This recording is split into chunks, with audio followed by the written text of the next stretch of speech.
Cet atelier artistique sur la matière sonore qu'on vous propose tous les mois. C'est la 4e édition maintenant de Radio Campus Paris 93.9. C'est une émission très spéciale puisque nous sommes en direct. C'est une émission très spéciale puisque nous sommes aussi en public depuis la maison des pratiques artistiques amateurs dans le quartier de Saint-Germain-des-Prés à Paris où la foule commence à arriver en nombre et en masse. Et c'est une émission spéciale aussi parce que on a l'honneur de participer à la Semaine du Son dans le cadre d'ailleurs du partenariat que Radio Campus Paris a fait avec elle. C'est un événement national qui a pour but de sensibiliser le public aux environnements sonores en traitant à la fois de la question de la santé auditive mais aussi des techniques d'enregistrement et pour lequel évidemment notre très belle radio est partenaire cette année comme l'année dernière. Et pourtant, alors que c'est une émission spéciale, et bien Frédéric Matevet qui est le complice pour Arsonic, ce chef d'orchestre du projet. Bonsoir Frédéric. Bonsoir.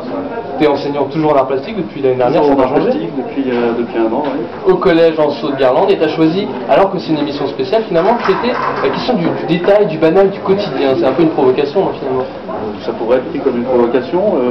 À mon sens, en fait aujourd'hui on est dans une journée un peu particulière, on s'interroge sur pourquoi doit-on toujours écouter de plus en plus fort.